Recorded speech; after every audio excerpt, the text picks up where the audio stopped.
Good morning, church. Good morning. Yeah, praise God. We're able to come together this morning after a long, hard week at work or at school or at home, wherever we were. But just praise God that we're able to come together this morning. Thank Him for His mercies. Thank you for His protection. So I'll lead us in a word of prayer before we get into our devotion. Heavenly Father, we are so grateful for this morning, Lord. As I spoke of this morning, Lord, we thank you, Father, for your protection, Father. We thank you, Lord, for life itself, Lord. Thank you for the opportunity to be able to come together this morning, Father, and fellowship together, Lord. Thank you, Lord. We pray this in Jesus' name. Amen. Yeah, family, I invite you to turn with me to the book of Psalms 119. Salamo se lau se furu maleiva.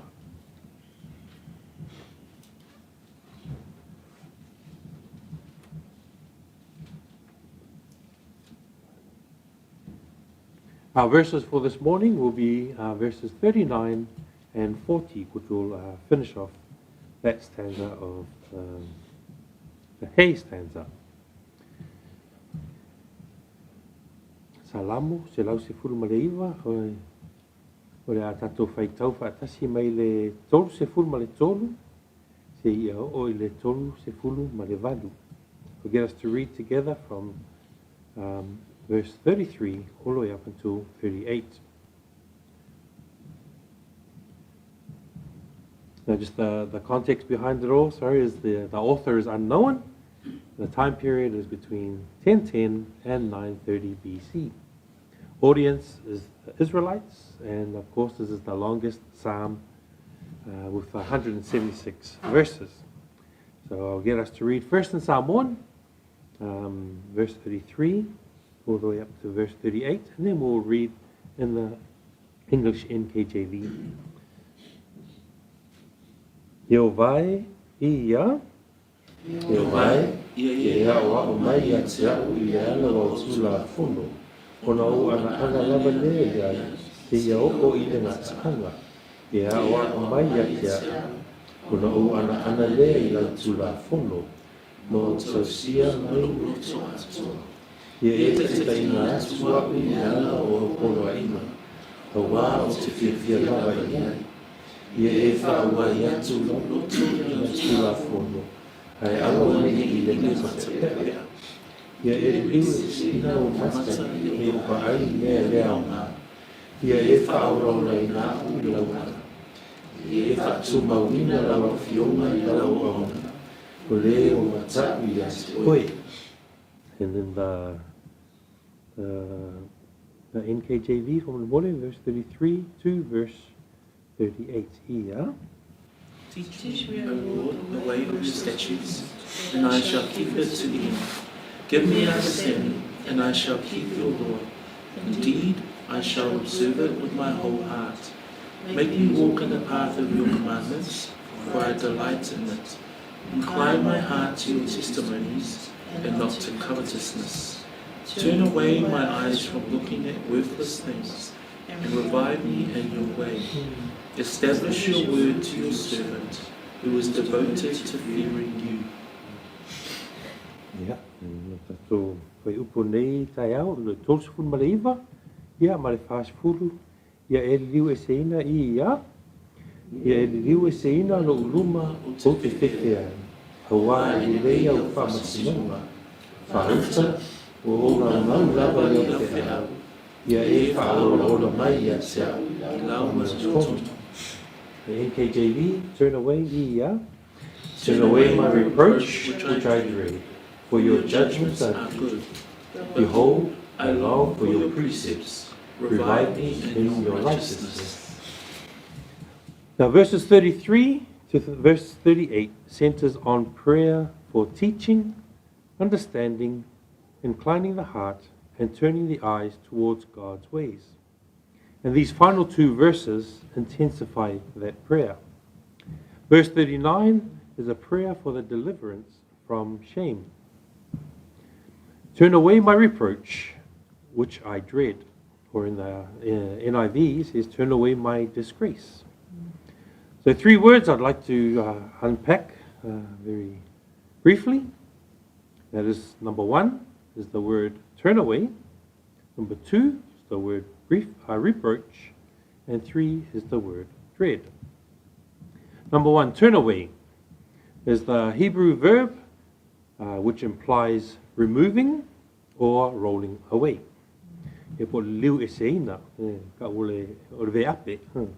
So it's a doing word, it's an actioning word. Second word is the word reproach. In the Hebrew, it often refers to public shame, scorn, or humiliation.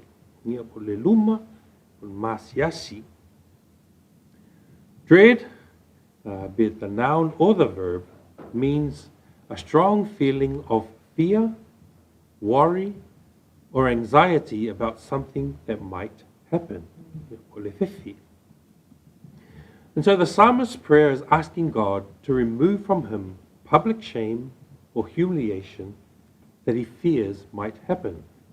And it's likely from enemies who mock his faithfulness to God's laws.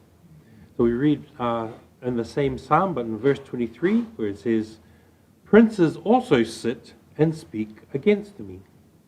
So the princes refer to nobles or high-ranking authorities. Their opposition implies organized or government pushback, not just personal criticism.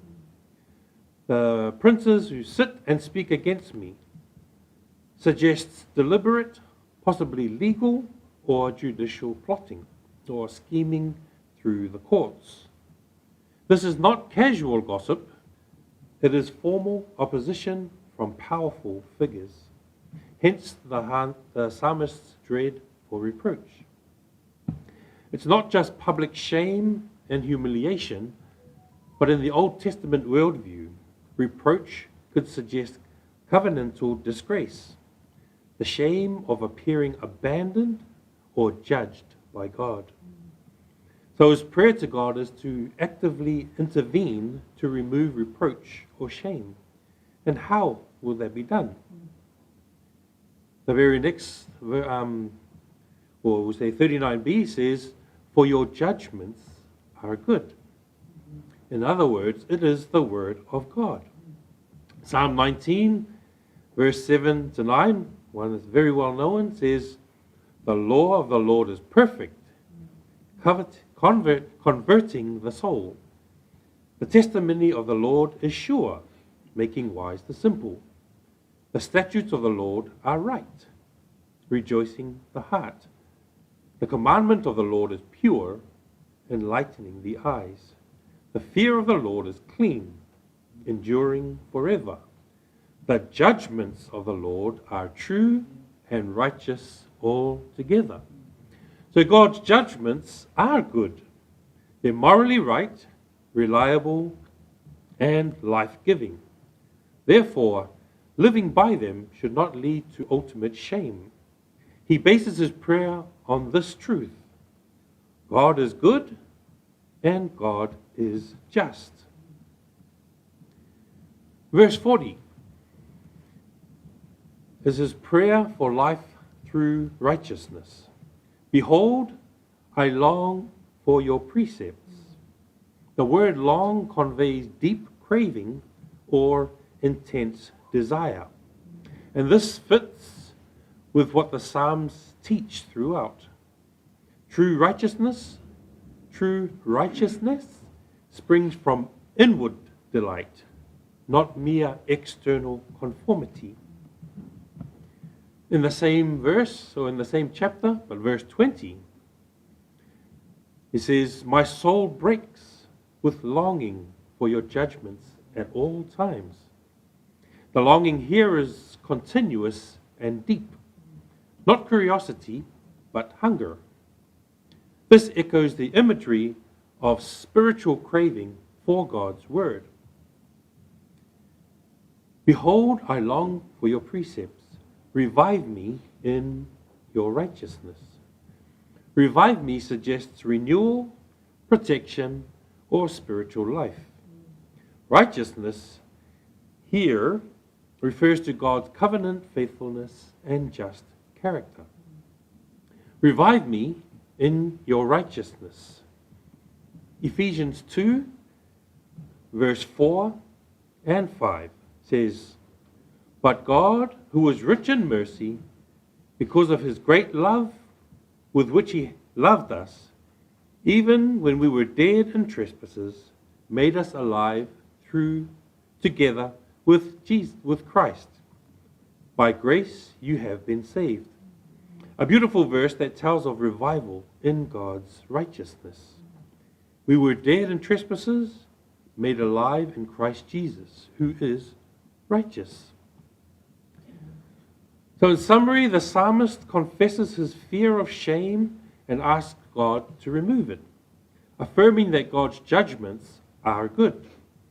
He expresses a deep longing for God's commands and asks God to revive him through his righteousness. In essence, these verses show a heart that honestly acknowledges weakness, passionately desires God's ways, and depends completely on God for spiritual renewal.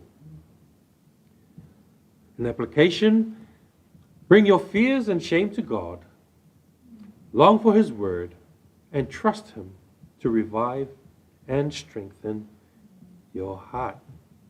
Brethren, the God who sees our weaknesses, who knows our longings, and who gives life in his righteousness, is the same God who sent his Son, Jesus, to bear our reproach and give us eternal life. Let us therefore walk in his ways, with hearts full of longing and lives full of trust. So as we head into a time of prayer, be comforted by God's perfect word. Let us come before him with thanksgiving in our hearts and praise on our lips as we petition for our prayer requests this morning. I'll finish us off with a word of prayer before we get into a time of praise and worship through song, and then we'll carry on from there. Let us pray. Heavenly Father, we thank you so much for your word this morning. Lord, we thank you, Father, that you are good. You are just, oh Father. We thank you, Lord, that we can always depend on you, Father. We thank you for your word, Lord, for your word gives life, Father. And we thank you for that so much this morning, Lord. Father, we praise your name, Lord, as we go into our time of prayer, as we go into a song of worship, even, Father. We just praise your name. In Jesus' name we pray. Amen.